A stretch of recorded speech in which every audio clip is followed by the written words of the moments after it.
नियम सा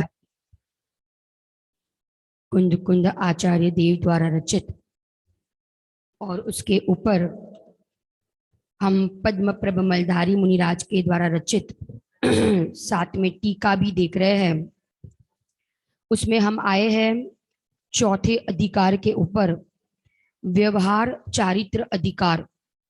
कौन सा अधिकार चल रहा है? व्यवहार चारित्र अधिकार, जिसमें दोनों का सुमेल पाया गया है।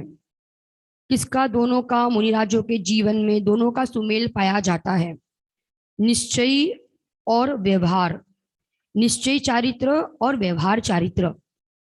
निश्चय चारित्र माने तो तीन कषाय चौकड़ी के अभाव पूर्वक की जो लीनता होती है उसको कहते हैं निश्चय चारित्र। और व्यवहार चारित्र माने जो छठे गुणस्थान में शुभ उपयोग के परिणाम में जो 28 मूलगुण के पालन के जो परिणाम होते हैं उसे व्यवहार चारित्र कहते हैं। उसमें हम सबसे पहले आचार्य देव ने यहाँ पे 5 महाव्रतों की चर्चा की है। सबसे पहला महाव्रत था अहिंसा महाव्रत। 56 नंबर की गाथा में अपन ने देखा था ना, अहिंसा महाव्रत। आगे बढ़ते हैं 57 नंबर की गाथा में कल हमने देखा था कौन सा महाव्रत? सत्य महाव्रत। सत्य महाव्रत की चर्चा की थी 57 नंबर की गाथा में। अब आगे बढ़ते, आज अपन जाते 58 नंबर की गाथा पर, जिसमें अचौर्य महाव्रत की चर्चा करेंगे। किसकी चर्चा करेंगे? अचौर्य महाव्रत की चर्चा करेंगे। बराबर, महाव्रतों का अभी प्रकरण चल रहा है। 58 नंबर की गाथा, मैं गाथा का पाठ करती हूँ यहां से। गामेवा नयरेवा रन्नेवा पेच्छिउण परमत्थम जो मुयदि गहन भावम तिदियवदम होदित सेव। उसका हिंदी अनुवाद पढ़ते हैं। आपके सामने आ गया हिंदी अनुवाद। कानन नगर या ग्राम में जो देख पर वस्तु उसे छोड़े ग्रहण के भाव होता तीसरा व्रत है उसे। तीसरे व्रत की चर्चा कर रहे हैं। अद्भुत व्रत तीसरे नंबर का, अचौर्य महाव्रत।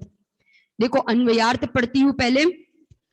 ग्राम में, नगर में या वन में, 3 बात कर दी।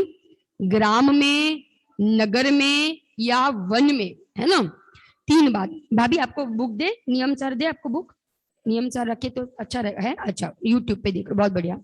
ग्राम में, नगर में और वन में। अभी ग्राम, नगर और वन की परिभाषा नीचे करेंगे, टीका में करेंगे आचार्य देव, है ना। पराई वस्तु को देखकर जो साधु उसे ग्रहण करने के भाव को छोड़ता है, बराबर, उसी को तीसरा व्रत कहते हैं। उसे ग्रहण करने के भाव को भी छोड़ता है।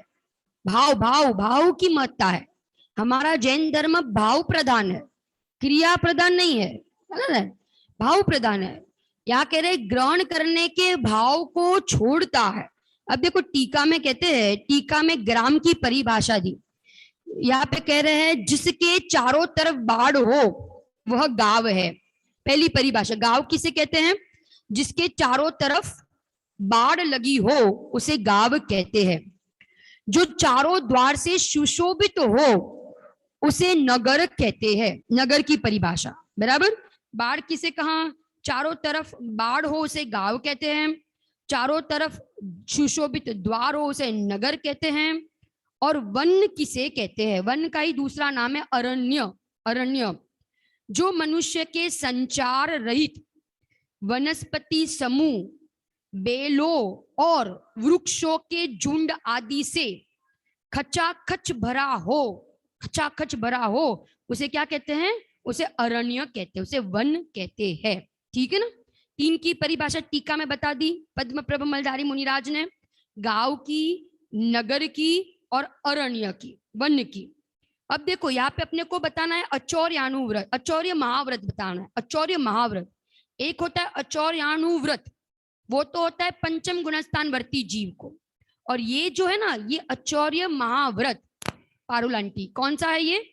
अचौर्य महाव्रत। अब कह रहे ऐसे ग्राम, नगर या अरण्य में अन्य से छोड़ी हुई, अन्य से छोड़ी हुई, है ना, अन्य से छोड़ी हुई, रखी हुई, गिरी हुई, तीन बात बता दी। क्या कही? किसी ने छोड़ दी हो, किसी ने रख दी हो, किसी ने गिरा दी हो, अथवा कोई भूल गया हो।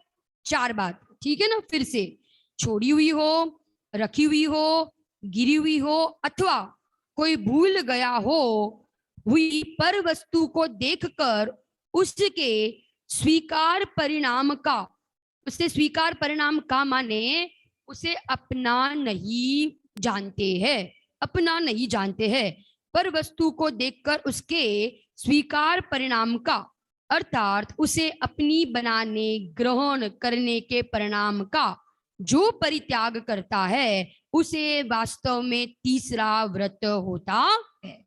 कौन सा है तीसरा व्रत? अचौर्य। हम क्यों आए मुनिराज को, क्यों आए पर चीज को ग्रहण करने के भाव? किसी की रखी हुई पड़ी हुई क्यों ग्रहण करे? जब मुनिराज की दशा, दशा ही कैसी गजब की दशा है, सब कुछ तोड़ छोड़ के चले गए हैं, स्वयं सब कुछ छोड़ के चले गए हैं, सबका त्याग करके चले गए हैं, एक परमाणु मात्र को भी अपना नहीं जानते हैं, एक परमाणु में भी सुख बुद्धि पड़ी नहीं है, कोई वांछा नहीं है, कोई इच्छा नहीं है, नाक के मैल समान जानते हैं। किसके समान जानते हैं? नाक के मैल समान जानते हैं। माने ये भगवान आत्मा के सामने, प्रचुर आनंद के सामने मुनिराज को तीन लोक की संपदा भी कैसी लगती है? तुच्छ लगती है, तुच्छ लगती है। नाक के मैल समान जानते हैं। बोलो क्यों, क्यों ग्रहण करे किसी की पड़ी हुई, किसी की गिरी हुई, किसी की छूटी हुई और किसी की भूली हुई वस्तु? बोलो क्यों ग्रहण करे? किसी की वांछा हो तो ग्रहण करने का भाव आवे, किसी में सुख बुद्धि पड़ी हो तो वो ग्रहण करने का भाव आवे, परंतु है ही नहीं ना। बोलो चौथे गुणस्थान में ही भाई पर द्रव्य में से सुख बुद्धि टूट गई है, तो मुनि दशा तो बहुत ऊंची दशा है, बहुत ऊंची दशा है। आता है ना भाई, क्या लिखा है इंदौर के कांच के मंदिर में? क्या लिखा है? काग वीट सम गिनते हैं सम्यक दृष्टि लोग। आहा, क्या लग रहा है ना, काग वीट सम गिनते हैं, काग के वीट के समान क्या लगता है, ये तीन लोक की संपदा लगती है। क्या कह रहे हैं कि भाई किसी की पड़ी हुई, गिरी हुई, छूटी हुई, भूली हुई पर वस्तु को देखकर उसके स्वीकार परिणाम का, उसे अपनी बनाने ग्रहण करने के परिणाम का जो परित्याग करता है उसे वास्तव में कौन सा व्रत है? अचौर्य महाव्रत होता है। चोरी करना तो भाई, चोरी के पाप परिणाम बहुत बड़ा पाप है। क्या कह रहे हैं, है ना? अभी इसका थोड़ा विस्तार अपन देखेंगे दो तीन ग्रंथों के आधार से। सबसे पहले अपन 6 ढाला ग्रंथ का आधार लेकर अपन देखते हैं। दौलत राम जी ने छठी ढाल में देखो कितनी गजब की चर्चा कर दी। सबसे पहले 5 महाव्रत की चर्चा की ना दौलत राम जी ने। कहा हो गए ये दौलत राम जी? सासनी में हुए ना। दौलत राम जी ने 6 ढाला तो लिखी, परंतु साथ में दौलत विलास नामक पुस्तक भी लिखी ना। भजन की पुस्तक थी ना दौलत विलास। आर्थिक स्थिति बहुत कमजोर थी, है ना। वो छपाई का काम करते थे, छपाई का काम, छापने का काम करते थे, है ना। बहुत कमजोर स्थिति थी, आर्थिक स्थिति। परंतु ग्रस्त दशा में भी क्या थे? सम्यक दृष्टि थे। क्या थे? सम्यक दृष्टि थे। आत्मा का उद्धार कर लिया था, सम्यक दर्शन की प्राप्ति कर ली थी। ख्याल आ रहा है कि नहीं? यहाँ पे कह रहे कितना गजब का काव्य लिखा है। देखो छठी डाल का पहला ही काव्य, फर्स्ट नंबर का काव्य। रोज के 40-50 काव्य तैयार करते थे, छापने का काम करते थे और साथ में ये काव्य भी क्या करते थे? तैयार करते थे। बोलो क्या गजब की 6 डाला लिख दी गुरुदेव जी। तो कितनी प्रशंसा करते थे इस ग्रंथ की। छोटा समय सार, क्या कहते थे? छोटा समय सार है, गागर में सागर भर दिया है। मैं पढ़ती हूँ पहला छंद। षटकाय जीवन हनन ते सब विधि दर्व हिंसा टरी, रागादि भाव निवारते, हिंसा न भावित अवतरी, जिनके नलेश मृषा न जल, मृण हो विनादियो ग्रहे, 8-10 सहस विधिशील धर, चिद ब्रह्म में नित रमी रहे। पहली दो लाइन में तो अहिंसा महाव्रत की चर्चा की। पहली लाइन में कहा कि भाई षटकाय के जीव की हिंसा नहीं करते हैं, उसको कहेंगे, क्या कहेंगे, उसको कहेंगे द्रव्य हिंसा, द्रव्य अहिंसा, है ना, उससे बचते हैं। और रागादि भाव से निवृत्ति होना, उसको कहेंगे भाव अहिंसा। फिर नीचे तीसरी लाइन में अचौर्य व्रत की चर्चा की, जिनके नलेश मृचा, सत्य व्रत की। आदि लाइन में सत्य महाव्रत की चर्चा, लेश मृषा माने कल बताता ना झूठ, रंच मात्र भी झूठ नहीं बोलते हैं। और आदि लाइन में अचौर्य महाव्रत की चर्चा की कि जल और मृण माने क्या, मिट्टी, जल और मिट्टी भी बिना दिए, बोलो, जल और मिट्टी भी बिना दिए ग्रहण नहीं करते हैं, बोलो, जल और मिट्टी भी। तो बाकी की चीजों की तो क्या बात करें, बोलो। अपूर्व अवसर में लिखा है ना, बोलो, पंडित अरे अपने जो श्रीमद जी ने क्या लिखा है, अपूर्व अवसर में लिखा है ना, एक छंद बहुत सुंदर लिखा है, रजकण के रिद्धि वही मानिक देवनी, सर्वे मान्या पुद्गल एक स्वभाव जो, ही अपूर्व अवसर एवो क्यारी आवशे। कोई भेद ही नहीं करते हैं रचकन और रिद्धि में, क्या भेद करे, बोलो। सर्वे मान्या पुद्गल एक स्वभाव जो, पुद्गल एक स्वभाव जो, भेद ही नहीं करते सोने में और मिट्टी में, बोलो, दोनों समान जानते हैं, दोनों को समान, चाहे वो सोना हो कि चाहे मिट्टी हो, बोलो, दोनों कैसे है, दोनों पुद्गल में ही है ना, दोनों को पुद्गल में ही जानते हैं, भेद नहीं करते हैं, चाहे वैमानिक देव की रिद्धि हो, बोलो, और चाहे वो मिट्टी का ढेर हो। पूजा में भी आता है ना, भक्ति में गाते अपन, क्या गाते हैं, कंचन काच बराबर जिनके, जोरी पूतो हितकारी, अरे महल मशान मरण अरु जीवन, जो गरिमा रुगारी, वे मुनिवर कब मिली है उपकारी। ओ, क्या कहते हैं यहाँ पे, कंचन हो, काच हो, बोलो, ठंडी हो, गर्मी हो, बोलो, क्या क्या कहते हैं, सबको समान जानते हैं। 6 डाला में ही, छठी डाल में ऐसी पंक्तियां लिखी है ना, सेम टू सेम, क्या लिखी है, 6ठे नंबर के छंद में, हरि मित्र महल मशान कंचन, काच निंदन स्तुतिकरण, अर्घाव तारण असी प्रहारण, मैं सदा समता धरण। अरि हो, मित्र हो, महल हो, स्मशान हो, कंचन हो, काच हो, निंदा हो, स्तुति हो, बोलो, अर्घावतारण असी प्रहारण, मैं सदा समता धरण। मुनि दशा माना अलौकिक दशा।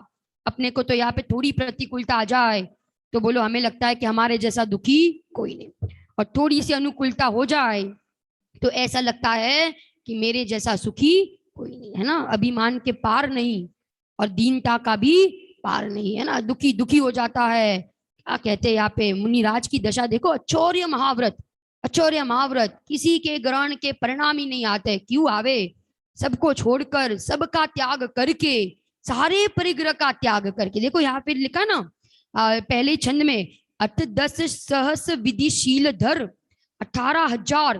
18,000 जो शील के दोष है उसको भी क्या कर दिए, सबका त्याग कर दिया, और ब्रह्मचर्य का क्या करते हैं, पालन करते हैं। चिद ब्रह्म में नित्य रमे रहे। अभी आएगा उसके बाद तो अपन महाव्रत में देखेंगे ब्रह्मचर्य महाव्रत में एक एक आप देखो, हमें मुनि दशा ही कुछ अलौकिक दशा है।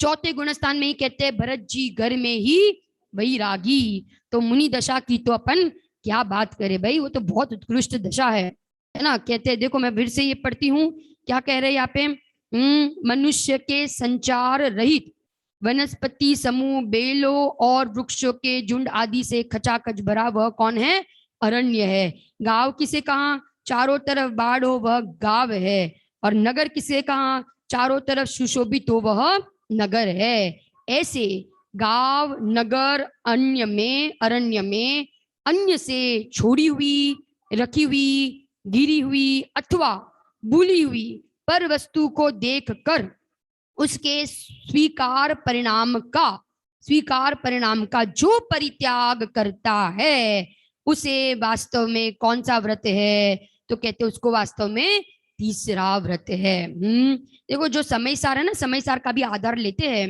एक तो 38 नंबर की गाथा में ही कहा, क्या कहा आपको पता है, जो सम्यक दृष्टि होते है ना, ये तो मुनि दशा की बात है। सम्यक दृष्टि हुए ना, चौथा गुणस्थान आ गया, एक परमाणु मात्र को भी अपना नहीं जानते हैं, एक परमाणु मात्र। 38 नंबर की गाथा में क्या कहा, एक शुद्ध सदा अरूपी ज्ञान दर्शन मई खरे, कई अन्य ते मारू नथी परमाणु मात्र नथी अरे, है ना। मैंने देखो गुरुदेव जी का एक बोल है ना, जो आत्मा का भोक्ता हुआ, फिर से जो आत्मा का भोक्ता हुआ वो 3 लोक का अभोक्ता हुआ। क्या हुआ, 3 लोक का क्या हो जाता है, अभोक्ता। जो आत्मा का भोक्ता होता है वो 3 लोक का अभोक्ता हो जाता है, और जो 3 लोक का भोक्ता होता है वो आत्मा का क्या है, अभोक्ता है। समझ में आ रहा है ना, ज्ञानी आत्मा के भोक्ता हो गए।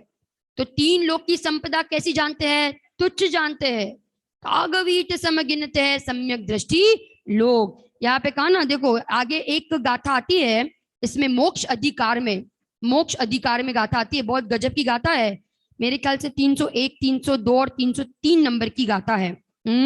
यहाँ पे कहा अपराध और निरपराध की बात की, 301, 302 और 303। इसमें भी चोरी का ही दृष्टांत दिया, चोरी का क्या दिया दृष्टांत, एक दृष्टांत दिया यहाँ पे, पहले गाथा पढ़ती हूँ। अपराध चौर्याधिक करे जो पुरुष वह शंकित फिरे, को लोक में फिरते हुए को चोर जान जुबान ले, अपराध जो करता नहीं निशंक लोक विषय फिरे, बंद जाऊंगा ऐसी कभी चिंता न उसको हो है, त्यो आत्मा अपराधी में बंधता हुयो ही सशंक है, अरु निरपराधी आत्मा नाही बंधु निशंक है। क्या कहा यहाँ पे, चोर का दृष्टांत दिया, जिसने चोरी की है, जिसने कोई चोर है और जिसने चोरी की है, बोलो वो कैसा फिरता है, हाँ कैसा फिरता है, भयभीत फिरता है ना, शंकित फिरता है ना, हमेशा टेंशन में ही रहता है, क्योंकि गलत काम कर लिया है तो टेंशन में ही रहेगा ना, माथे पे भार रहेगा ना, कोई पकड़ ना ले, कोई देख ना ले, गलत काम किया है भाई। गलत काम करते हैं तो भयभीत रहते हैं, जो गलत काम नहीं करता उसको कोई डर नहीं है। गलत काम किया इसलिए हमेशा शंकित और भयभीत कि भाई कोई मुझे पकड़ के ले ना जाए, मुझे कोई बांध ना ले। और जो निरपराधी नहीं है, अपराध नहीं किया है, वो तो भाई निशंकित फिरता है, उसे क्या डर है, उसे कोई शंका नहीं, कोई चिंता नहीं, निर्भर रहता है। ऐसे आत्मा पर घटित किया, 303 नंबर की गाथा, आत्मा पर क्या घटित किया, जो परद्रव्य को अपना मानता है, जो परद्रव्य को अपना मानता है, तो वो नियम से कैसा है, वो नियम से शंकित है, वो नियम से कर्म से बंधता है, उसे द्रव्यानुयोग में अपराधी कहा।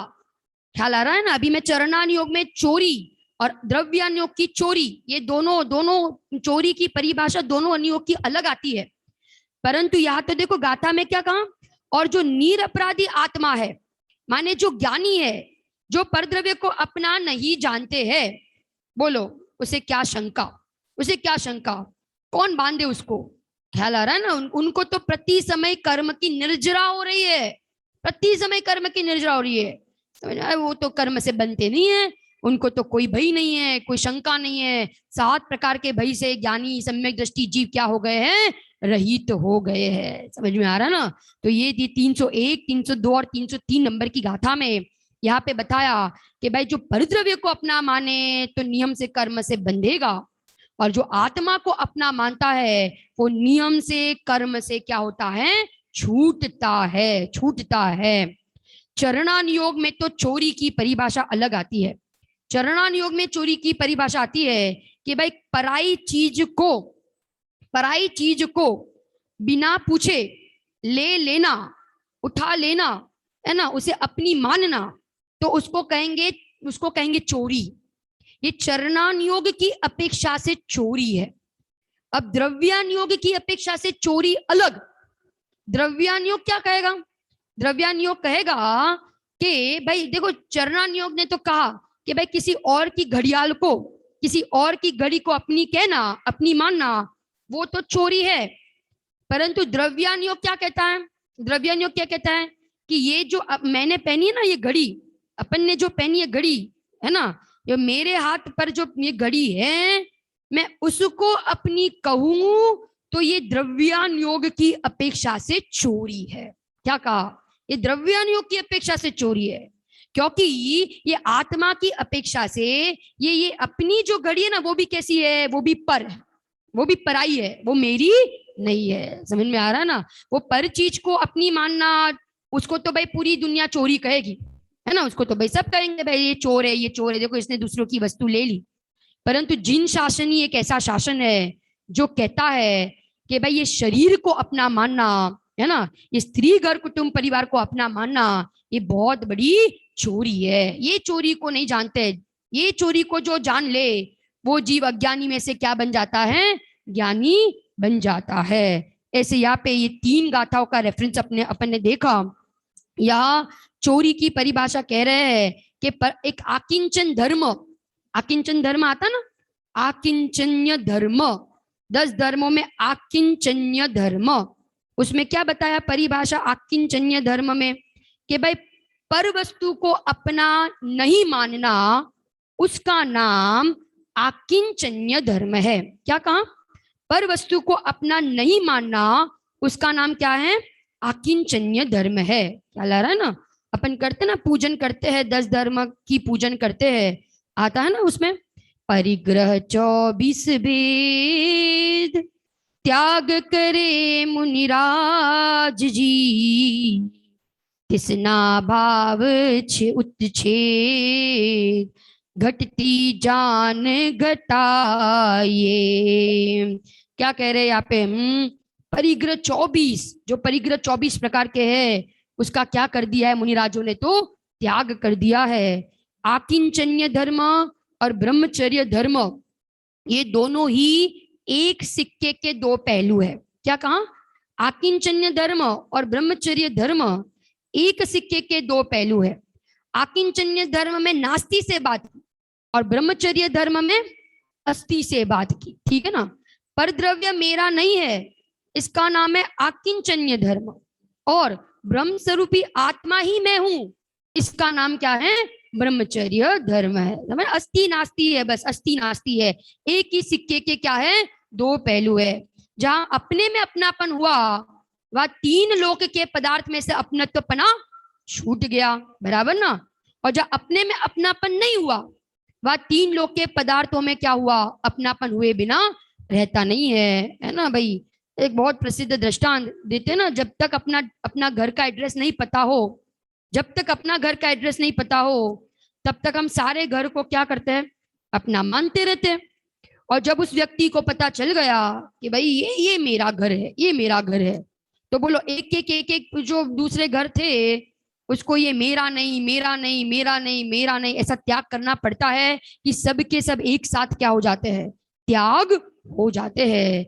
ऐसे कह रहे हैं कि अपने में अपनापन किया तो यहाँ पे कह रहे चौथे गुण स्थान में क्या हो जाता है भाई, ये चोरी, चोरी द्रव्यानुयोग से जो चोरी कही उसका क्या हो जाता है, त्याग हो जाता है। देखो इसके बाद एक श्लोक लिखा है, कलश लिखा है पद्म प्रबंधधारी मुनिराज ने, क्या गजब का श्लोक लिखा है। 58वीं गाथा की टीका पूर्ण करते हुए टीकाकार मुनिराज श्लोक लिखते हैं, ठीक है ना, आप श्लोक पढ़ते हैं। आकर्षित रत्नानाम संचय मुच्चेर चौर्य में तदीह स्वर्ग स्त्री सुख मूलम क्रमेण मुक्त्यंग नायाश्च। क्या कह रहे यहाँ पे श्लोकार्थ, यह उग्र अचौर्य इस लोक में मिला। 78 नंबर का श्लोक है, 78 नंबर का श्लोक है। क्या कह दिया यहाँ पे, यहाँ पे कह रहे हैं कि यह उग्र अचौर्य इस लोक में, यह उग्र अचौर्य इस लोक में रत्नों के संचय को आकर्षित करता है। देखो इसका फल बताया, फल बताया इस लोक में और परलोक में, इस लोक में और परलोक में फल बता रहे। इस लोक में तो क्या फल मिलेगा, इस लोक में क्या फल मिलेगा, तो कहा कि रत्नों का संचय, रत्नों का संचय होगा। मैंने भाई बाहर में पैसे आदि का, धन का, वैभव का क्या होगा, संचय होगा, बराबर ना, क्योंकि उसने क्या किया भाई, अचौर्य व्रत का पालन किया। और परलोक में, परलोक में स्वर्ग की स्त्रियों के सुख का कारण है।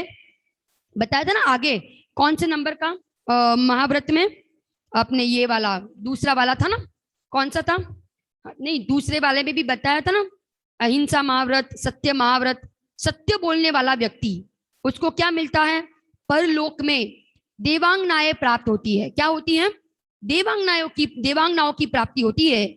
ऐसे ये तीसरे व्रत में स्वर्ग की स्त्रियों का सुख का कारण होता है, बराबर। इस लोक में तो रत्नों का संचय होता है और परलोक में स्वर्ग की स्त्रियों के सुख का कारण होता है, तथा क्रमशः मुक्ति रूपी स्त्री के सुख का कारण होता है। देखो दो लाभ है, दो लाभ, अतीन्द्रिय सुख की प्राप्ति भी होगी और इंद्रिय सुख की प्राप्ति भी होगी। वो इंद्रिय सुख तो बोनस में मिल जाता है, free of charge, free of charge, ठीक है ना, ख्याल आ रहा है कि नहीं। वो है ना, दृष्टांत आता है कि भाई जो किसान अनाज उगाता है, घास फूस तो उगाना पड़ता है कि अपने आप उग जाता है। ऐसे कह रहे हैं कि ये स्वर्ग की स्त्रियों का सुख, वैभव, रत्न, महल, विमान, देवांगनाएं, रिद्धिया, सब अपने आप, मान सम्मान, पद प्रतिष्ठा, क्योंकि ये परिणामों की निर्मलता है ना भाई, और परिणाम इतने विशुद्ध हो रहे हैं, निर्मल हो रहे हैं, सामने क्या बंधेगा, पुण्य बंधेगा, और पुण्य बंधेगा तो उसका क्या मिलेगा, फल मिलेगा कि नहीं मिलेगा। क्योंकि पूज्य बेन श्री का बोल है ना वचनामृत में, क्या लिखा है, परिणामों का फल ना मिले तो 14 ब्रह्मांड को शून्य होना पड़े। अशुभ परिणाम करे तो उसका फल मिलेगा कि नहीं, उसका फल बताए नरक और निगोद। अन्याय, अनीति, अभक्ष खावे तो उसका फल नरक निगोद है। शुभ परिणाम का फल बताया है स्वर्ग और देव है, स्वर्ग और मनुष्य है।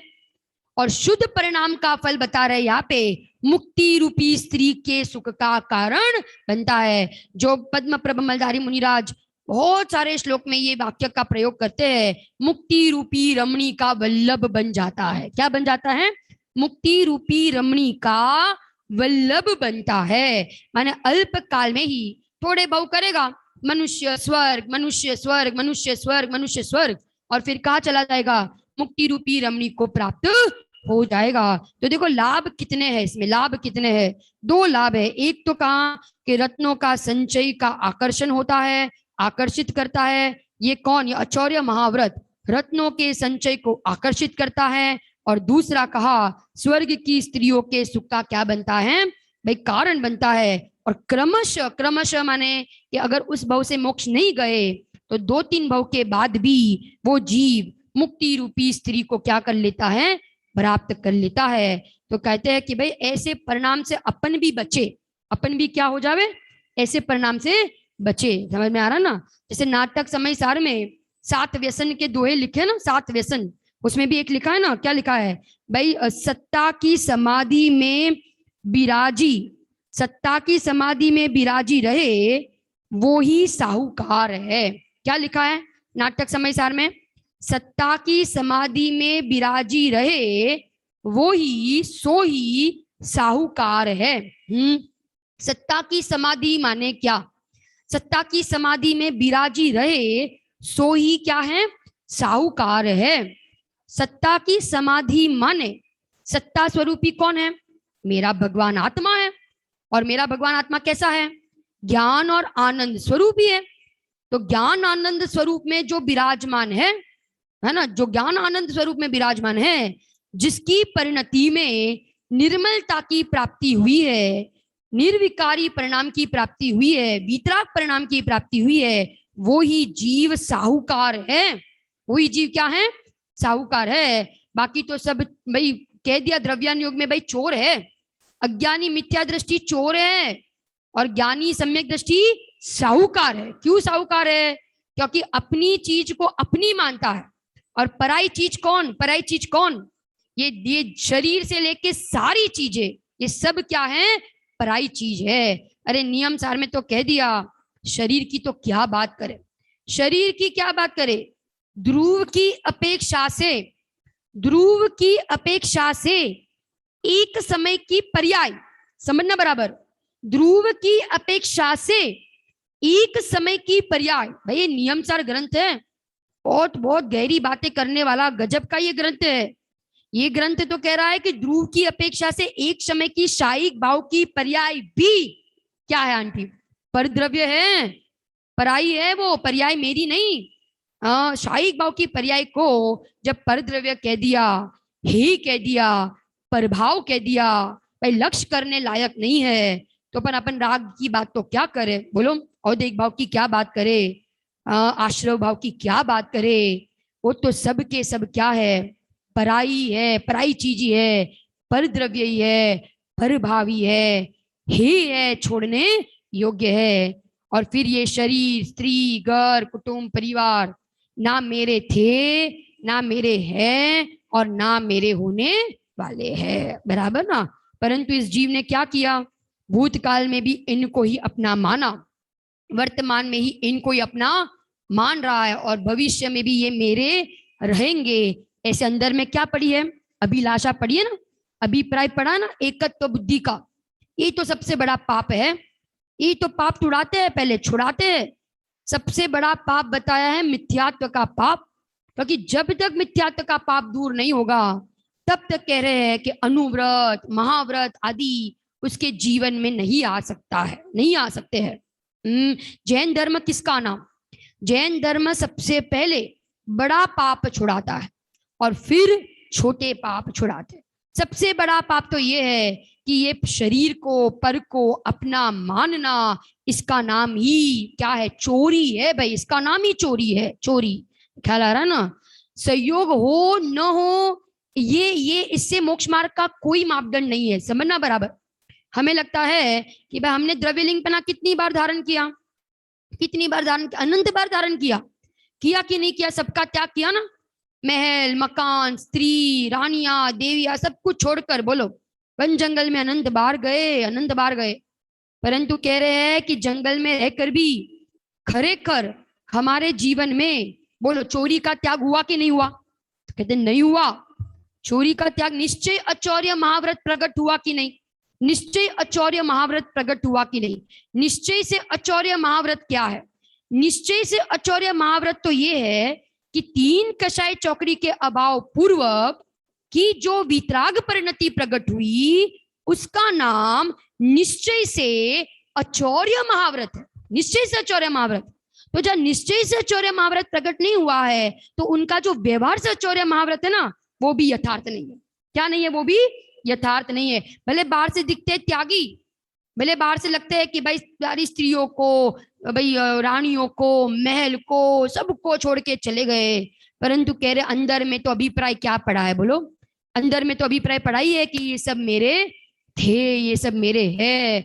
समझ में आ रहा ना? तो सबसे पहला पाप जैन धर्म कौन सा छुड़ाता है? तो कहते हैं मिथ्यात्व का पाप छुड़ाता है।